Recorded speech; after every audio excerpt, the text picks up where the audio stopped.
G'day and welcome to the Feral Garden. I'm Konrad. Join me today as we look at some experiments I've been conducting in the garden. So let's get going.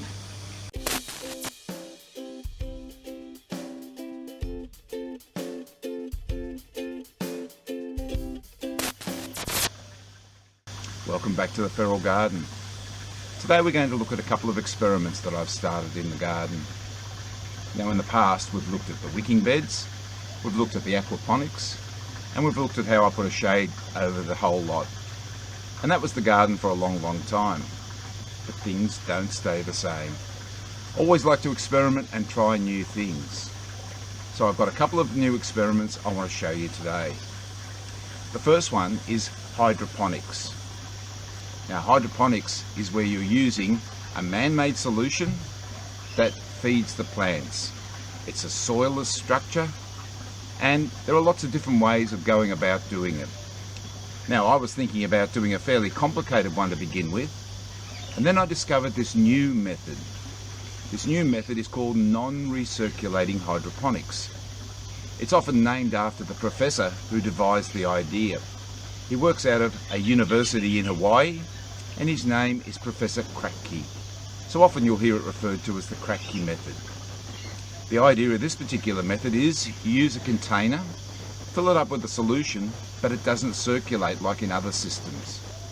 Most hydroponics have a pump which pumps it around or mists it around, and a whole lot of different ways of doing hydroponics. But this setup is so simple and easy.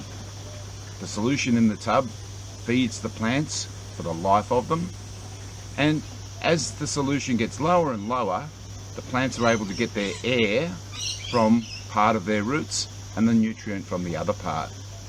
The idea is you're not really meant to top this solution up, but I'll look at some of the ways that I've been able to fix that problem in my garden. So let's have a little look at the method of hydroponics called the Cracky Method or non-recirculating method in the feral garden. As you can see over here we have some totes. These are just from the local hardware store. These particular plastic totes, what I've done with them is I've drilled a couple of holes in the top. We've got a couple of net cups in there, just forward in. And in those net cups, we put the plant. The plant keeps growing and growing and growing. And these ones are chilies and capsicums. If we go and have a look inside the tote, you'll actually see the root systems. You can see how extensive they are. The only problem with these particular plants, I've actually chosen two larger plants for this particular tote. So what I do need to top this particular system up every now and then. So at the end I'll tell you some different changes I'll make when I do this system again. But if you look at the growth is amazing. Lovely little chilies here. We also have some banana chilies, and up the back we have some larger capsicums. The only trouble is you can see the wind actually blows them around a fair bit, so they need to be secured, and that's what these ropes are for, to secure them. The other experiment, I had a few eggplants left over, so I thought I'd try those as well. And as you can see, the eggplants have absolutely gone crazy. Again, I think they're too large for these particular containers. That's why I call it an experiment, because I don't think I'll be doing the same thing again next time. I'll be trying different size containers. So for eggplants, I think these ones are a little bit too small. But the growth with the eggplants has been absolutely lovely.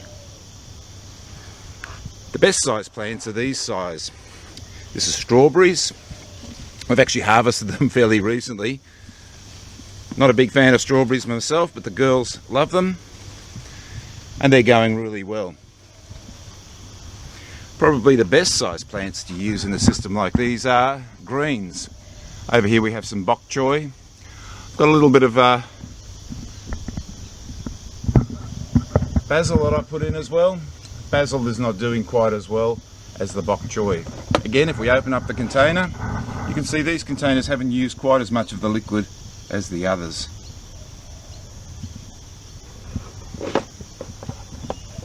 The smaller the plants, the more they'll probably follow the exact system that Dr. Kratky has outlined. The idea is This whole container of liquid should be used up and the plants should be harvested at the end, and you shouldn't have any need to top the system up at all. Another hydroponic system I've been using, following the Cracky Method, is for tomatoes. Over here I have 20-litre buckets. In these buckets I put in the tomatoes. These are actually suckers from my old tomatoes in the wicking beds, and you can see the growth on those. I thought 20 litres should be enough, but the way tomatoes are, they absolutely suck the nutrient up. So this Cracky Method probably doesn't suit tomatoes so much either, not without you at least topping it up. Each of the containers has a little hole in it where I can top it up. The whole secret is when you top it up, don't top it up right to the top. You'll actually drown the plants. But if you look at them, you can see how well they're doing.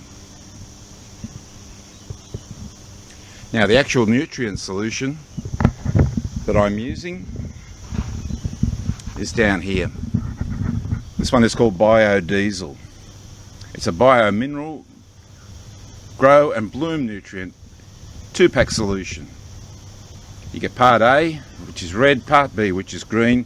Mix up part A first, put in part B, same amount of each, and then that becomes your nutrient solution. Very simple, very easy to use. An Australian company as well, and I'll put a link in the description if you want to have a look at how they put their products together. On the back, the thing I like about it is you don't change the solution according to what type of application you have. You just increase the strength. So you have it for seedlings, you have it for aggressive growth, you have it for bloom, and then you have it for late bloom. And all you do is change the amount of nutrients you put in. So it's a very simple system, nice and easy to measure and mix up. So when I need to top these containers up, I mix it up in a watering can and just give them a little extra dose, making sure I don't fill it all the way up to the top. So being an experiment, what would I change? Well, the first thing I change is I wouldn't be putting plants this size in small containers. What I probably do is your eggplants, if I'm going to use them again, or your larger peppers, I'll put in more the buckets, closer to the ones that I put the tomatoes in. Tomatoes, well, I don't know. I don't think they really suit the Cracky Method in this particular case, and I'll probably look at a different method later on. I'm thinking of trying Dutch bucket, maybe a circulating hydroponic, but the beauty of the Cracky is once you have the solution mixed up, it's pretty well set and forget. In this case, I only really need to look at topping it up once a week. Buckets are insulated so they don't get any mould in them, and the root growth in there is quite amazing. So that'll be a further experiment that I'll look at. So that's the whole idea of the feral garden, is we try different experiments. Some of them work, some of them don't. Throw out the ones that don't work and keep the ones that are working really well. The second thing that I've been experimenting with in the feral garden are root pouches. Now the idea of a root pouch is they're a permeable membrane. These ones are made out of recycled material. And what happens is as the roots reach the outside and try to make their way through, the warmer air, different temperature, prunes those roots back. The roots then have to go and find their way back inside, and it gives the plants much more vigour. You can see I've set them up in these little swimming pools. Again, I've tried a couple of different ways of doing these, but at the moment I'm just using the swimming pools more like a saucer. So any water that overflows in the containers or drips out the bottom stays down the bottom. The plants then suck it up. When I know that the container down the bottom is empty, I'll top the plants up again, give them a water. I have tried self-watering systems. I've got a little experiment working over here. This is an old hydroponics system that I got from the recycling centre, full of water. These are automatic valves. I put them in a container so they don't get any mess in them. And what I used to do is have those in the swimming pool. The only problem is, by keeping water in the bottom, I got an anaerobic reaction. In other words, the plants started to rot away in the bottom of the bags. You could smell it. and I wasn't really that keen on it. So I've got rid of those at the moment. I'll come back to those a little bit later on when I try different experiments. Over here we've got some chilies. I love these ones. These little hat ones are absolutely terrific. Had some last year and I hope to get some more this year. But you can see the growth in these containers is quite good. So at this stage I'm going to just use the pools like little saucer or big saucers. They've got a little overflow valve, so if they get too much water they'll go out. When I see that they're empty, then I'll be able to top them up again. There are lots of different methods, and one of the things I'm thinking about is using those valves again and putting gravel in the bottom of these pools, and the actual root pouches then sit just on the gravel rather than having the bottom part of them in water all the time. That might work a little bit better.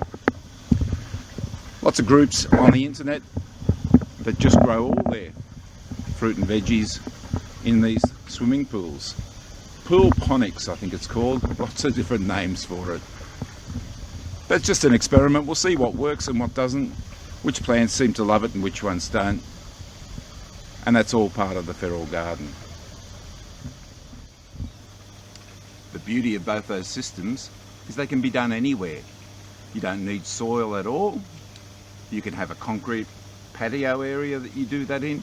All you need to do is have some sun throughout the day, and you'll be able to either experiment with that Cracky method of hydroponics, or maybe have a go at using some of those root pouches. Very, very simple. So if you rent particularly and you want to be able to take your plants with you later on, they're great little ones to do. So in the feral garden, what we try to do is we try to not just choose one method that's going to do everything. For me, the wicking beds are the real beauty, the real prize in the garden. They absolutely grow anything. But the aquaponics grows beautiful greens as well, and most of our lettuce and things comes from the aquaponics.